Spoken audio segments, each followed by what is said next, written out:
Bismillahirrahmanirrahim. Assalamualaikum warahmatullahi wabarakatuh. Masih bersama saya di channel ini. Kita akan kembali belajar yaitu materi keempat dari IPA di semester ganjil kelas 8 untuk SMP dan MTS yang dengan KD kompetensi dasar, struktur dan fungsi jaringan serta organ pada tumbuhan. Baik, untuk kita awali dari sel. Kemudian dia akan membentuk jaringan tumbuhan. Kemudian dari jaringan ini dia akan berkumpul dan membentuk suatu organ. Kemudian dari organ tersebut kita bisa tahu dia akan memunculkan yang disebut organisme atau tumbuhan itu sendiri secara keseluruhan. Baik, untuk macam-macam jaringan tumbuhan, jaringan merupakan sekelompok sel yang mempunyai struktur dan fungsi yang sama, serta terikat oleh bahan antar sel yang membentuk satu kesatuan. Secara garis besar, dia dibedakan menjadi beberapa jaringan. Yang pertama dari sifat selnya, ada jaringan meristem dan jaringan dewasa. Kita masuk ke jaringan meristem yang merupakan jaringan embrional. Kemudian sel-selnya memiliki kemampuan membelah diri, selnya masih spesialisasi atau belum berdiferensiasi, berdinding tipis, banyak mengandung protoplasma, vakuola kecil, kemudian tersusun rapat tanpa ruang antar sel, dan berdasarkan letaknya dibedakan menjadi meristem apikal, lateral, dan interkalar, serta berdasarkan asal terbentuknya dibedakan menjadi meristem primer dan meristem sekunder. Kita lihat di situ adalah contoh dari meristem apikal, meristem lateral, dan meristem interkalar. Baik, selanjutnya kita akan mempelajari apa itu jaringan tumbuhan, macam-macamnya. Yang pertama jaringan parenkim, jaringan penyokong, kemudian jaringan pengangkut. Di situ untuk jaringan penyokong ada kolenkim, ada sklerenkim, serta ada jaringan pengangkut yang merupakan xilem dan floem. Baik, untuk yang kedua, jaringan epidermis. Jaringan epidermis ini merupakan lapisan paling luar tumbuhan yang tersusun dari sel yang rapat tanpa ruang antar sel, tidak berklorofil dan mengandung lapisan lilin hasil sekresi, kemudian berfungsi sebagai pelindung jaringan di bawahnya dan mampu membentuk derivat. Derivat ini adalah modifikasi. Baik, untuk derivat epidermis antara lain yang pertama stomata yang merupakan mulut daun. Kita tahu bahwa stomata ini sangat dibutuhkan oleh tumbuhan hijau untuk berfotosintesis.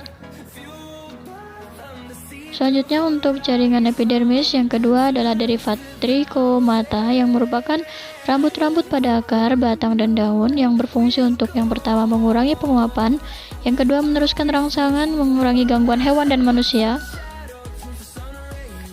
Baik, selanjutnya kita akan melihat jaringan epidermis yang memiliki derivat yang ketiga, yaitu spina atau duri yang terdapat di batang. Ada spina palsu dan ada spina asli. Spina palsu ini dibentuk oleh jaringan subepidermis atau korteks, contoh duri mawar, sedangkan spina asli ini contoh duri bougainville atau bunga kertas. Baik, untuk jaringan epidermis dia juga memiliki derivat filamen yang ada pada bunga anggrek, yaitu kita bisa lihat di situ filamen. Kemudian ada sel kipas. Sel kipas ini merupakan buliform cell atau alat tambahan yang terdapat pada epidermis, yaitu atau daun famili Graminae, yaitu bambu, serta rumput teki, yang bila terjadi penguapan yang relatif besar, sel kipas akan mengurangi penguapan.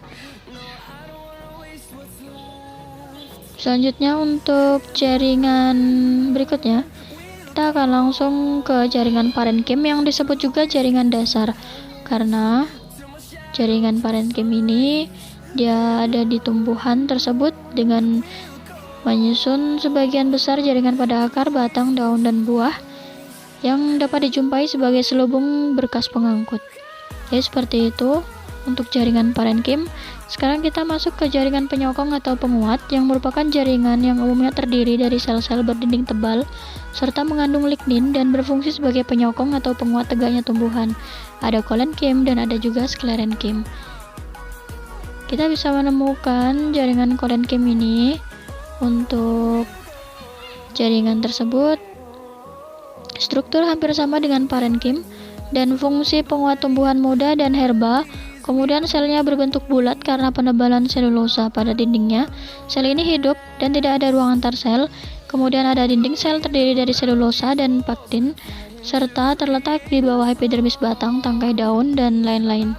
Sedangkan untuk jaringan sklerenkim, di sini jaringan sklerenkim lebih kuat karena dia disebut jaringan penyokong yang keras. Dindingnya tebal, keras, dan memiliki noktah, serta tersusun dari sel mati. Tidak terdapat ruang antar sel, dan yang pasti dinding sel tebal kuat ini karena mengandung selulosa dan lignin. Jadi bisa kita lihat di buah pir misalnya ada sklerate di situ. Kemudian untuk jaringan pengangkut, yaitu pengangkut zat makanan atau sisa metabolisme dan air, yang dibagi menjadi dua jenis, yaitu xilem dan floem. Baik untuk jaringan pengangkut yang xilem, dia merupakan alat transportasi air dan ion terlarut dari akar ke batang dan daun. Selanjutnya untuk xilem ini dia membawa gula terlarut dari daun ke seluruh bagian tumbuhan, dan pergerakan materi dari tempat tersebut dia berupa di akar sampai menuju ke seluruh tubuh tumbuhan. Baik untuk floem atau pembuluh tapis, pembuluh pengangkut utama. Jadi ini jaringan floem ini membawa hasil fotosintesis dari daun ke seluruh tumbuhan. Kemudian sel-sel ini bisa berukuran yang sedikit berbeda dengan xilem. Baik, bisa kita bedakan di situ untuk jaringan xilem yang merupakan pengangkut air dan mineral dari akar ke daun. Kemudian di situ ada sel pengangkut air yang kita sebut dengan trakeit. Baik, di situ organ yang pertama kita akan mempelajari organ akar. Ada berbagai jenis akar yang kita bedakan menjadi akar serabut dan akar tunggang. Jadi di situ untuk tumbuhan tertentu dia berakar serabut, kemudian dan yang lainnya dia akan berakar tunggang. Ada juga yang merupakan akar gantung dan akar tunjang, bisa kita lihat pada tumbuhan bakau. Kemudian ada akar adventif di situ. Adventif untuk tunas cocor bebek biasanya, tapi untuk yang tunas daun. Baik, untuk akar sendiri dia bersifat tumbuh ke pusat bumi atau kita sebut dengan geotropisme positif. Baik, langsung saja kita akan masuk ke materi batang tumbuhan. Batang tumbuhan yaitu tempat pengangkutan, dan kita lihat di situ ada struktur morfologi batang tumbuhan, ada yang berupa rizom, ada yang berupa umbi batang. Jadi untuk batang tumbuhan herba serta batang tumbuhan berkayu itu memiliki perbedaan yang cukup signifikan. Namun bisa kita lihat di situ untuk tumbuhan dikotil dan monokotil. Tumbuhan dikotil batangnya bercabang, sedangkan tumbuhan monokotil dia berbatang lurus atau tidak bercabang. Untuk dikotil dia memiliki kambium sehingga batang dapat membesar yang kita sebut dengan pertumbuhan sekunder. Sedangkan untuk pembuluh angkut letaknya teratur dalam bentuk lingkaran yang bisa kita uji lingkaran tahunnya. Baik, untuk sifat daun, kita akan masuk ke materi daun. Sifat daun hanya terdapat pada batang, bentuk tipis dan melebar, warnanya rata-rata atau umumnya hijau. Umurnya terbatas, yaitu setelah gugur akan meninggalkan bekas pada batangnya. Fungsi daun yaitu untuk tempat fotosintesis, transpirasi, gutasi, kemudian menyerap karbon dioksida dari udara yang digunakannya untuk fotosintesis, serta respirasi.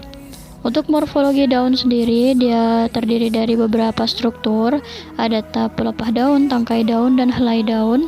Untuk bentuk-bentuk daun bisa kita lihat di situ ada linear, ada oval, ada serat, dan lain-lain bisa kita cocokkan dengan yang ada di lingkungan sekitar kita. Untuk anatomi daun, dia dipotong secara melintang akan menunjukkan seperti itu. Kemudian kita beralih ke bunga. Bunga merupakan modifikasi tunas yang bentuk, warna, dan susunannya disesuaikan dengan kepentingan tumbuhan. Jadi biasanya bunga ini disebut alat reproduksi juga bagi tumbuhan yang dia secara generatif, yaitu menggunakan penyerbukan, yaitu jatuhnya benang sari ke kepala putik sehingga akan menghasilkan tumbuhan yang baru atau bibit bunga tersebut. Selanjutnya, sifat-sifat bunga yang pertama, warnanya dipastikan menarik, dan biasanya beraroma harum dan terdapat madu atau nektar.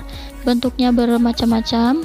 Untuk morfologi bunga sendiri, dia disebut memiliki tangkai bunga, kemudian dasar bunga, daun pelindung, daun tangkai, ada perhiasan bunga yang berupa kelopak, kemudian ada bagian putik benang sari. Itu adalah contoh bunga sepatu. Bunga sepatu yang kita lihat di situ merupakan bunga sempurna atau yang memiliki bunga yang memiliki bagian-bagian lengkap seperti dari tangkai, kemudian putik, benang sari, mahkota, dan lain-lain. Dia lengkap. Ini ada bentuk-bentuk dari mahkota bunga. Kemudian untuk pembuahan pada bunga biasanya kita sebut yang merupakan peristiwa penyatuan sel kelamin jantan dan sel kelamin betina. Kemudian ada partenokarpi yang merupakan pembuahan yang terjadi sebelum penyerbukan. Yang ketiga adalah bakal buah yang berkembang menjadi buah serta bakal biji yang berkembang menjadi biji. Itulah struktur pada biji. Sedangkan berdasarkan perkembangannya ada buah tunggal, contohnya buah mangga, dibentuk oleh satu bakal buah. Kemudian ada buah agregat, dibentuk oleh banyak bakal buah dari satu bunga, contohnya buah sirsak, buah arbei, dan buah serikaya. Baik, untuk berdasarkan kandungan buah tersebut ada buah lunak, ada buah kering, sedangkan berdasarkan asalnya ada buah sejati yang terbentuk dari bakal buah, contohnya alpukat, semangka, pepaya, serta ada buah semu yang terbentuk dari bakal buah, contohnya arbei, apel, nangka, jambu. Bisa kita lihat di situ contoh-contoh lain dari buah tunggal, buah agregat, dan lain-lain.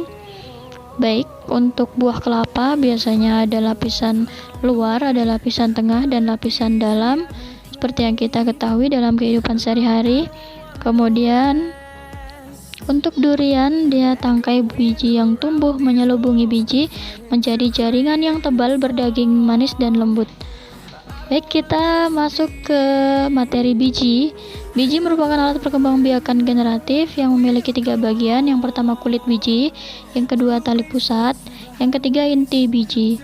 Semua bagian biji yang terdapat di dalam kulit dalam ini merupakan bagian dari tumbuhan. Baik, terima kasih. Itu saja, selamat belajar. Jangan lupa like dan subscribe-nya. Terima kasih. Wassalamualaikum warahmatullahi wabarakatuh.